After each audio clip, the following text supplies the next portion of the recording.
업그레이드 기술 이런 주제를 제가 발제를 하게 되었는데 사실 제가 앞에서도 많이 발표를 하셨었고 아마 제 발표는 조금 더 기술적이고 구체적인 게 될 것 같습니다. 실제로 금융 상품을, 그러니까 금융 플랫폼을 어떻게 개발했는지 이런 얘기를 하게 될 것 같고요. 먼저 제 소개를 간단하게 드리면 저는 이제 그 블록체인 중에서 특히 이제 보안 쪽, 나노 쪽으로 연구를 하고 있습니다. 그래서 영지증명이라고 하는 제로럴 프로그램 그런 기술을 연구를 하고 있고요. 그리고 이제 그 기술을 설명하기 위해서 4년 전쯤에 제 회사를 만들었습니다.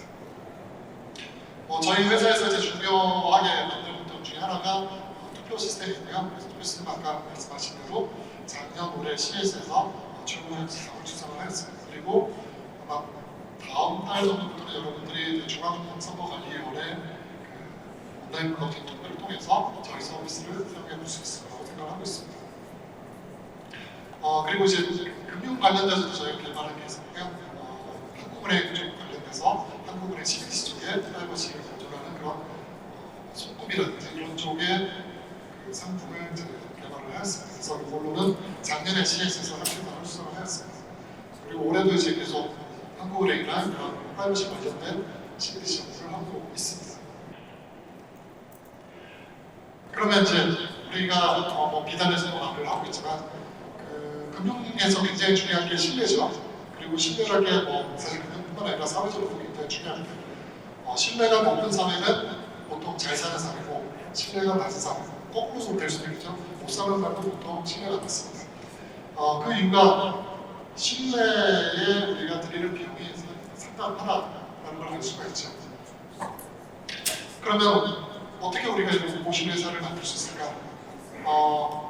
신뢰를 했던 독자는 이게 민족성이다, 인종에 따라 다르다, 문화에 따라 다르다, 역사 때문에 생기다 이런 얘기를 하고 있지만 우리는 가까이 북한이 있기 때문에 사실 이런 거 상관없이 사회적 시스템이 신뢰의 가장 큰 요인이 된다고 알고 있습니다. 우리나라 같은 경우에도 10년 전, 20년 전에는 길거리에서 소매치기도 많아서 물건을 잃어버리는 경우가 많았지만 요즘은 그런 경우를 찾아보기 힘들죠. 왜냐하면 CCTV가 많아지고 거기에 따라서 사회적인 시민의식도 많이 성숙했기 때문입니다. 즉, 신뢰를 올리는 길은 사실 시스템을 어떻게 만드느냐에 달려있다고 볼 수 있습니다. 금융 같은 경우는 신뢰가 굉장히 중요하기 때문에 이 신뢰를 올리기 위해서 굉장히 많은 조치를 취하고 있고 그럼에도 불구하고 많은 사고가 일어나고 있습니다. 그 이유가 금융 같은 경우에서는 어떤 부정한 행위를 저질렀을 때 돌아오는 그런 이득이 매우 크기 때문에 많은 유괴 흔들리고 있는 거죠. 그래서 이런 횡령이라든지 이런 것들이 많이 일어나고 있고요. 이게 은행의 금융뿐만 아니라 우리가 아는 민간 시장에서는 더 많이 일어나고 있습니다. 앞에서도 많이 얘기했던 그런 FTX 사건도 있었고요. 최근에는 이제 T1 UF 이런 것 때문에 일반적인 유저들도 많이 피해를 입고 있지만 사실 소상공인들도 많은 피해를 받고 있죠. 이 비슷한 게 사실 머지포인트로도 이미 있었고요. 사실 이런 일이 미메프 T1에서 그칠 게 아니라 사실 앞으로도 계속 일어날 겁니다. 꼭 금융이 아니라 전세 사기 이런 것도 사실 이런 거에 일종이라고 볼 수 있겠죠. 의도했던 의도하지 않았던 이런 형태의 모지성 금융사업들은 계속 생길 거고 이런 것들을 우리가 어떻게 막을까 하는 것들이 항상 문제가 되고 있습니다. 물론 정치권이라든지 사회적으로 많이 생각하는 것들이 법과 제도를 고쳐서 법으로 더 세게 강제하면 막을 수 있지 않을까 생각을 하고 있죠. 법과 제도로 막으려고 많은 노력을 했었습니다. 2008년도에 금융위기 터졌을 때 법과 제도를 가지고 그런 파생 상품에 함부로 투자 못하게 만들고 했습니다. 근데 법과 제도는 사실 만드는 데 어렵고 그리고 법과 제도를 만들어서 그 지키는 데 비용도 상당히 비쌉니다. 사실 우리가 금융권에 은행에 돈을 맡기는데 공짜로 생각하지만 우리의 이자의 일부가 사실은 이런 비용으로 다 나가고 있는 거죠. 그래서 법과 제도는 느리고 비싸고 불편한데 사실 기술로 우리가 해결할 수 있다면 훨씬 더 저렴한 비용으로 빠르게 이런 것들을 해결할 수 있을 거고 그 기술 중에 하나가 사실 저는 블록체인이라고 생각을 하고 있습니다. 블록체인 같은 경우는 사실 모든 거래가 공개적으로 기록되어 있으니까 내가 항상 참여해서 확인해 볼 수 있고 따라서 저런 폰지선 사기라든지 뭔가 유용되고 있다는 것들을 우리가 쉽게 실시간으로 대택할 수 있는 그런 장점이 있습니다. 그래서 이제 블록체인 기반으로 우리가 금융 서비스를 만들면 그러면 이 돈을 맡긴 그런 거래소에서 돈을 가지고 있다 이런 것들을 확인할 수 있겠죠. 우리가 아는 암호거래소 같은 경우에는 사실 블록체인 기반이 아닙니다. 그러니까 블록체인에서 발행되고 있는 그런 가상자산을 거래를 하고 있지만 사실 중앙화되어 있는 거래소의 데이터베이스에서 그냥 기록하고 있는 것 뿐이죠. 사실 약한 은행 정도라고 볼 수 있는 거죠.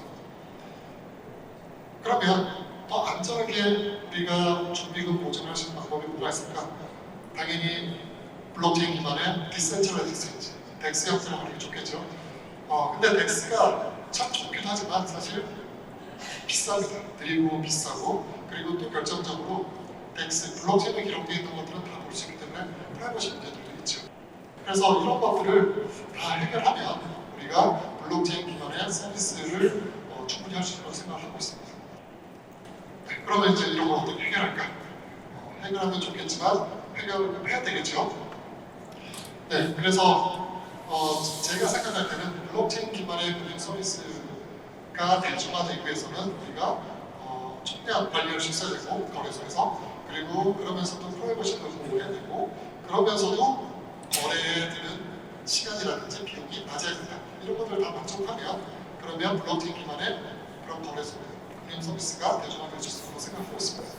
이런 거래소가 있다면 이게 R2에 적용되면 비단처럼 그릴 거고 토큰 증권에 적용되면 우리가 이제 법으로 만들어질 토큰 증권 거래소 되는 거고 CBDC에 적용되고 스테이블 코인에 적용되면 우리가 잘 알고 있는 은행 같은 시스템도 블록체인으로 필요하게 되는 프로포비전 준비가 증명이 되는 그런 서비스를 제공할 수 있겠죠.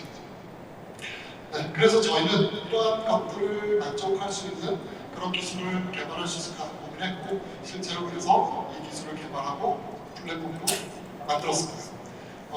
저희가 이제 만든 플랫폼은 파이낸플이라고 불리는 파이낸셜에 특화되어 있는 그런 플랫폼이고요. 이 플랫폼에서는 디지털 자산을 안전하게 프라이버시도 지키고 촉감도 보증해주고 그러면서도 속도도 빠른 그런 플랫폼을 저희가 개발을 했습니다.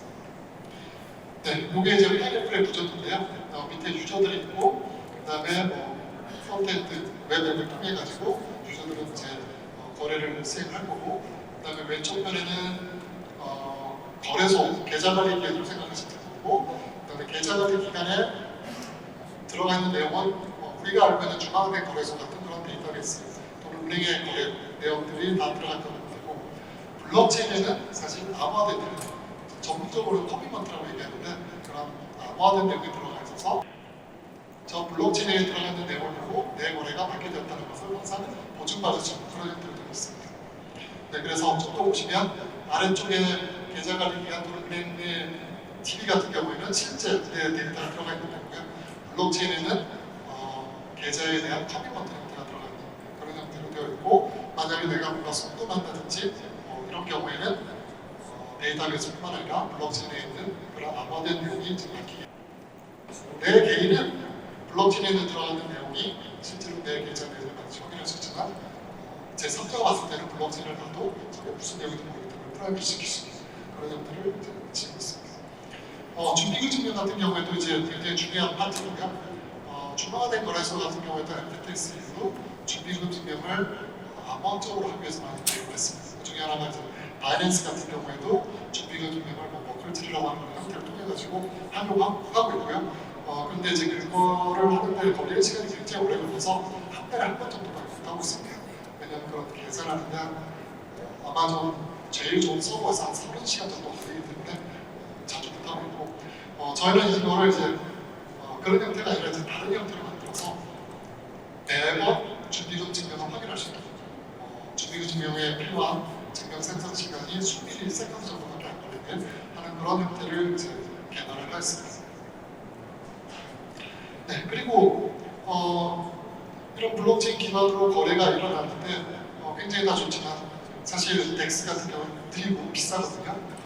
이를 위해서 이제 배치 형태를 통해서 유저들의 거래들을 다 모아가지고 한꺼번에 증명을 만들고 그래서 훨씬 더 성능을 끌어올리는 그런 방법을 이제 저희가 개발했습니다. 그래서 원래 블록체인을 쓰는 거에 비해서 4-5배 정도 더 빠르게 이런 걸 이제 일종의 레이어 2 GK 롤업의 일종이라고 보시면 되고요. 그런 형태를 해서 비용도 낮추고 성능도 올리는 그런 거를 개발을 했습니다. 네, 그래서 저희가 이제 실제로 돌아가는 그런 애플리케이션을 개발을 하고 이거를 이제 그 토큰 증권의 시나리오에 그대로 적용을 해서 토큰 증권을 청약을 하고 그 다음에 토큰 증권을 거래할 때마다 준비금 증명도 하고 그 다음에 토큰 증권 거래도 할 수 있는 그런 전체 플랫폼을 개발을 했습니다. 그래서 아마 증권사 중에도 이런 토큰 증권 거래 플랫폼에 대해서 관심이 있는 경우가 많이 있는데 저희 걸 그냥 가서 사용해서 갖다 쓰시면 그러면 POR이라든지 프라이버시라든지 성능이라든지 이런 면에서 모두 만족할 수 있는 그런 플랫폼을 사용할 수 있을 거라고 생각하고 있고요. 비대 같은 경우에도 저희 걸 쓰신다면 그러면 프라이버시라든지 POR이라든지 이런 것들을 다 만족할 수 있다고 생각하고 있습니다. 네, 그래서 간단하게 한번 캡처를 보여드릴 거고요. 웹 같은 걸 통해서 계좌를 생성할 수 있고 그 다음에 토큰 청약, 우리가 증권 청약하듯이 청약을 하면 배정을 받을 수 있고 그 다음에 계좌 관리면에 있는 이 돈을 실제로 이제 토큰을 사거나 팔거나 하기 위해서 매수 요청을 할 수 있고 이때마다 POR을 수행을 하게 됩니다. 그리고 그래서 POR을 매번 모든 거래에 대해서 할 수 있기 때문에 훨씬 더 내 거래가 안전하다는 것을 보장받을 수 있는 거죠. 네, 그리고 이제 이런 결과들을 이제 관리자는 어떤 식의 거래가 일어난지 확인할 수 있는 그런 플랫폼 찬도 가지고 있습니다. 네, 저희가 생각할 때는 사실 블록체인을 가지고 금융 플랫폼을 만든다는 게 단순한 공연뿐이 아니라 실제로 가능한 그 안에서 프라이버시 지킬 수 있고 성능도 충분히 나오고 그러면서 블록체인의 유용한 점이 POR도 할 수 있는 그런 금융 플랫폼이 충분히 가능하다는 것을 저희 플랫폼을 통해서 충분히 선보였다 생각을 하고 있습니다. 그래서 앞으로 아마 여러분들이 이런 블록체인 기반의 모든 서비스들을 통해서 더 안전한 금융 그리고 내가 더 많은 혜택을 받을 수 있는 그런 금융 서비스를 누릴 수 있을 거라고 생각하고 있습니다. 네, 향후에는 저희가 DID 연계를 통해 가지고 이제 KYC, Know Your Customer 기능도 지원을 하려고 하고 있습니다. DID 같은 경우에는 아마 올해 말 또는 내년 2월 정도에 우리나라 같은 경우에는 전 국민 대상으로 모바일 주민등이 마련하게 될 거고요. 그걸 통해 가지고 이 금융 거래를 하는 사람이 정말 정당한 자격이 있는 사람인지 또는 범죄와 연관된 소득이 얼마 이상이어서 이런 거래를 하는 데 있어서 전혀 문제가 없는 사람인지 이런 것들을 이제 내 개인 정보를 보여주지 않고도 거래할 수 있는 그런 기능들을 추가를 하려고 하고 있고요. 또 다른 쪽으로는 저희가 이제 네이밍 시스, 즉 자금 재탁 같은 거 이런 경우를 이제 지원하는 국제 정보 같은 걸 진행을 하고 있고요. 지금 현재는 국제 송금을 할 때는 내가 테러한테 이론이 아니라든지 자금 채탁을 하지 않았든지 이런 것들을 증명할 방법이 없기 때문에 내 개인 정보를 사실 모두 다 상대방 은행이라든지 이런 쪽에 다 전달하고 있습니다. 그런 경우에 충분히 전달되지 않으면 실제로 사고가 일어나기도 하죠. 예를 들어서 몇 년 전에 우리나라의 김정은 씨가 누나한테, 언니한테 아프리카에 있는 언니한테 송금하다가 이름 때문에 송금이 안 되고 몇 달 동안 묶여있는 그런 경우가 있었는데 이런 것들 같은 경우에도 내 정보를 줄이면서도 송금할 수 있는 그런 것들도 이제 더 추가하려고 생각하고 있습니다. 그리고 이제 금융 거래 같은 경우에는 개인들의 키를 어떻게 잘 관리하는 것 이런 것도 지금 굉장히 쉬워질 텐데 이런 것들도 사람들 키를 개인적으로 효율적으로 관리하는 그런 기법을 개발을 하고 있고요. 아마도 내년 1월 정도쯤에는 다시 언론을 통해서 아마 만나 뵙지 않을까 이렇게 생각을 하고 있습니다. 네, 저는 이렇게 금융과 금융에 필요한 보안 그리고 이 보안을 위한 블록체인 기술, 암호화 기술들에 대해서 어떻게 적용해서 이런 금융 상품을 플랫폼을 개발해 주는 것에 대해서 발표를 드렸습니다. 네, 경청해 주셔서 감사합니다.